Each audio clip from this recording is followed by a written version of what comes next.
Hey everybody, it's Maddie here with Altcoin Buzz with you on this Wednesday, on this hump day after all. And on the menu today, we have a whole bunch of stories related to a little bit of regulatory stuff. We're going to be talking CFTC. We're going to be talking Celer ICO, which we've talked about recently. We're going to divert you back to our ICO review that we did back in August of last year, 2018. BitPay is in the news, as is Bitcoin, as usual, right? Big day for Bitcoin acceptance. Crypto welcomed at multi-billion-dollar pair of retailers. We'll let you know what those are. And then what newscast would be complete without a little bit of a mention of Twitter drama and feuding in the crypto Twitter space. But let's begin with this article on altcoinbuzz.io from just yesterday by Luke, SEC advisor. Talk about an encouraging quote. The crypto spring is going to come. Valerie Szczepanik, the SEC's senior advisor for digital assets, said during the South by Southwest conference, quote, I do think if we hope to smell the crypto spring in the air, it will take people walking with the regulators. So interesting comments last week from Valerie Szczepanik, senior advisor for digital assets at the SEC. Szczepanik believes that regulation will boost the overall cryptocurrency market. And moreover, Szczepanik says that she thinks, quote, the spring is going to come. Szczepanik said about the cryptocurrency market and future regulations.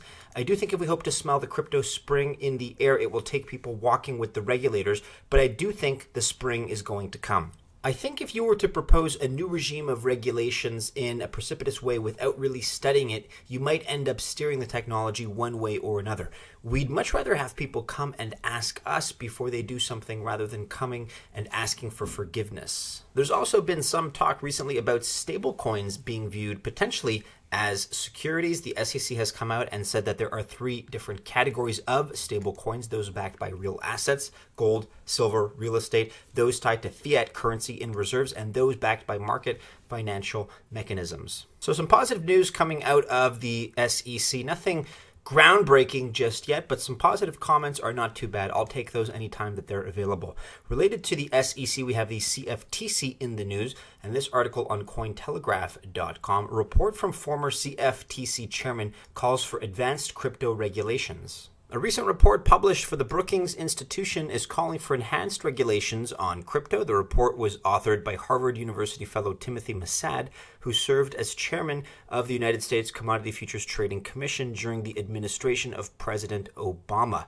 The report, dubbed, quote, it's time to strengthen the regulation of crypto assets, addresses the purported need for better regulation on digital currencies, the illicit use of cryptocurrencies, as well as measures for reducing the risk of cyber attacks. The report also provides direct recommendations of how to improve existing cryptocurrency regulations. And while I'm not for sweeping overhaul, there are some things that we can agree with. For example, Massad writes that cryptocurrency exchanges are not properly regulated, making them vulnerable to fraud and manipulation, as well as conflicts of interests, which raise the need for regulations to minimize operational risk and implement system safeguards, not to mention hacking and frauds. I think that's another consequence of not being properly regulated. The report points out that insufficient regulatory supervision creates broader risks in respect to cybersecurity and illicit payments, which results in more hacking attacks. Exactly. Switching over to CCN now, we're taking a look at Stellar, whose ICO has raised $4 million on Binance Launchpad despite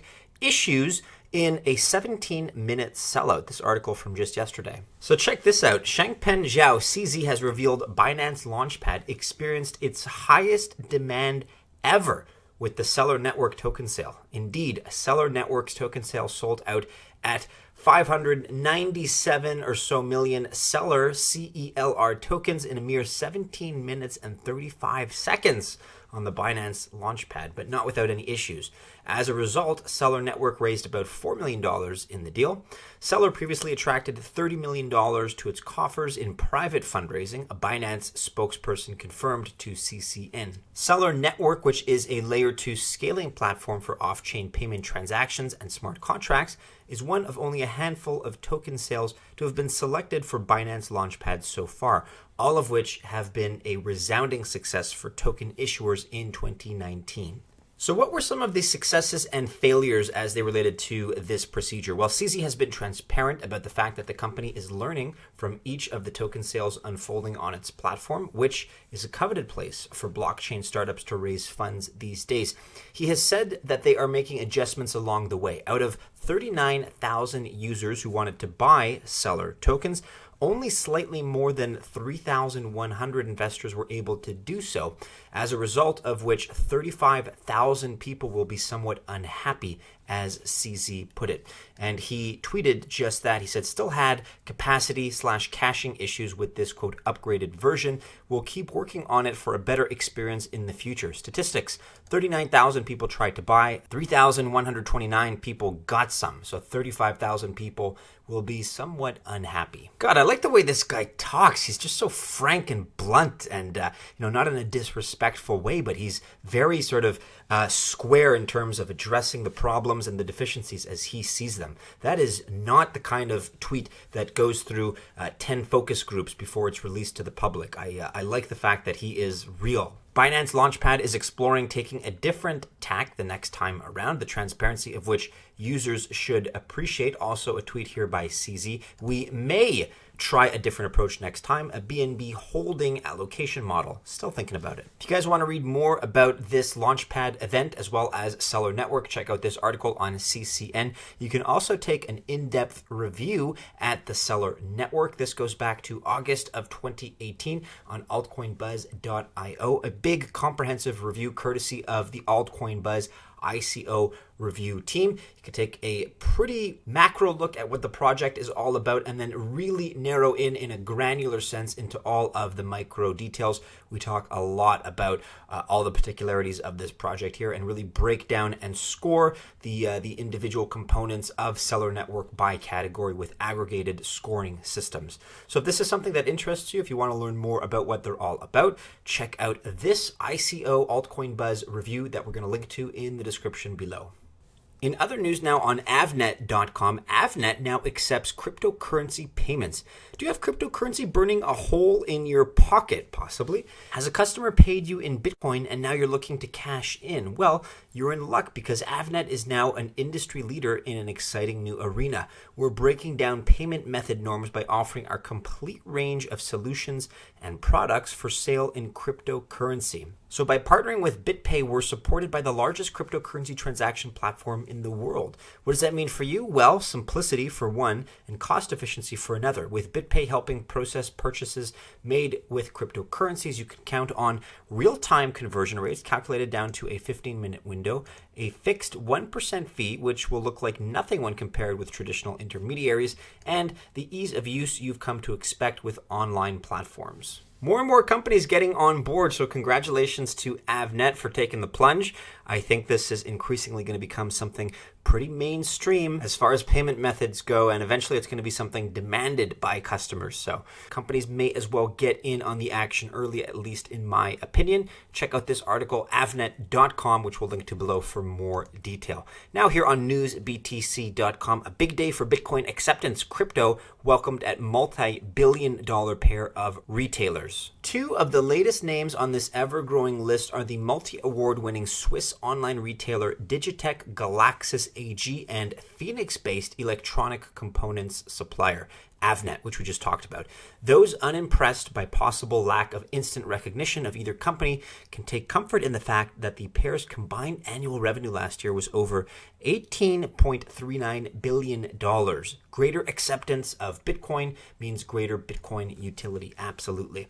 The latest two major companies to declare support for Bitcoin and other cryptocurrencies for products or services announced the addition of the revolutionary payment methods earlier today. Avnet proudly displayed a link to a short article detailing their decision to go crypto on the home page of its website.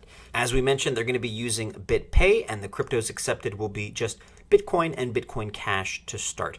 Also, just very recently, Swiss retail giant Digitec Galaxis AG, owner of both the Digitec and Galaxis online marketplaces, announced that it too would be accepting cryptocurrency payments. Instead of using BitPay as a payment processor, the firm will be working with Coinify.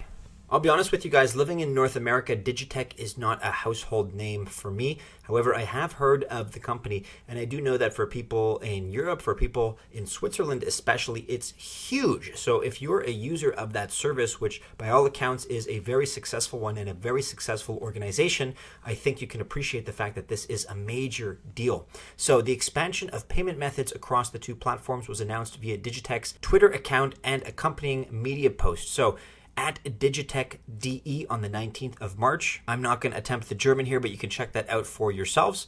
According to a report in FX Street, Oliver Heron, the CIO and co-founder of Digitech, has the following to say about today's Bitcoin acceptance announcement. Quote, cryptocurrencies are fascinating and could become a relevant means of payment in e-commerce. We would like to support this development. Excellent, excellent news. Again, I'm very encouraged by this. If you have another perspective or you just like to piggyback on mine, let us know your thoughts and opinions in the comments below. I think this is sensational. And for a bit of bonus content that we're not going to get into here on cryptoslate.com, but if it interests you, you can check it out. Bitcoin creator, so-called, Craig Wright, Satoshi Nakamoto deletes Twitter account after getting hacked, ? Today, Craig Wright, a computer scientist who claims to be Satoshi Nakamoto, to the skepticism of many, and one of the figureheads behind Bitcoin Cash Fork, Bitcoin SV, allegedly deleted his Twitter account after sustained heckling from spoof accounts, including fake Toshi bot.